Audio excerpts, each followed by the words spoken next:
श्री गुरुदेव दत्त.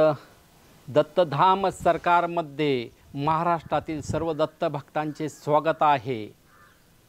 आपल्या दत्तधाममध्ये काय चालतं नेमकं तर इथं मेन म्हणजे असं असतं, प्रार्थना घेतली जाते आणि संकल्प घेतला जातो.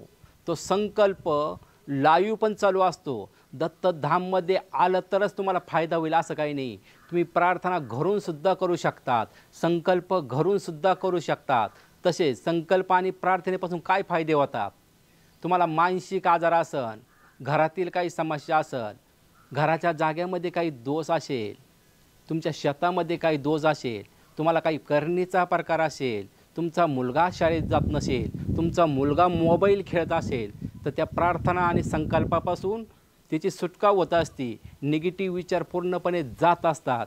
घरामध्ये कोणाचं भांडण होत असन, पती पत्नीमध्ये वाद होत असतील, आई वडिलांमध्ये वाद होत असतील, घरातील कोणतेही भांडण होत असेल, बाप लेकामध्ये जमत नसन, माय लेकामध्ये भांडण होत असन, चिडचिड होत असन, तर ते पूर्णपणे वाद संकल्प आणि प्रार्थनेपासून जात असतात.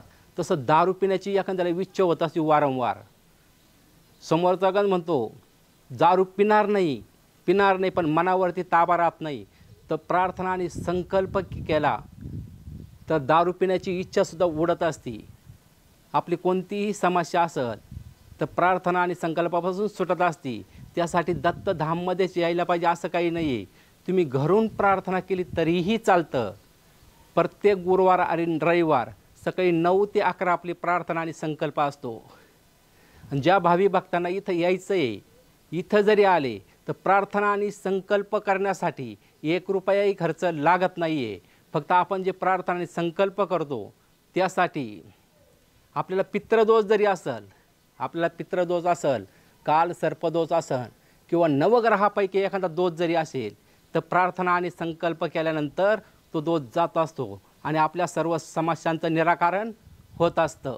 शरीरामध्ये एखादी वाईट शक्ती येत असेल, अंगात वारं येत असेल आणि ते वारं बंद होत नसेल, तर ही प्रार्थना आणि संकल्प केल्यानंतर ती अंगातली शक्ती जात असते. ज्यावेळेस आपण प्रार्थना करतो, संकल्प करतो, त्यावेळेस श्री दत्तगुरूंना आपण हृदयामध्ये पहिलं बसवत असतो. दत्तगुरू म्हणजे उत्पन्न करणारे ब्रह्मदेव, पालन करणारे विष्णुदेव आणि संहार करणारे महादेव.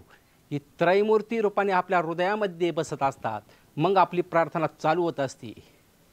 आपण जर नेहमी प्रार्थना घरून जरी केली, त्रैमूर्ती दत्तप्रभूंना हृदयात बसून प्रार्थना जरी केली, तर कोणतीही वाईट शक्ती आपल्या शरीरामध्ये प्रवेश करू शकत नाही, अंगाला स्पर्शसुद्धा करू शकत नाही. दत्तप्रभूंना शोधायचंच आहे तुम्हाला, तर कुठे शोधायचं? स्वतःच्या हृदयात शोधा, बाहेर शोधू नका. श्री गुरुदेव दत्त.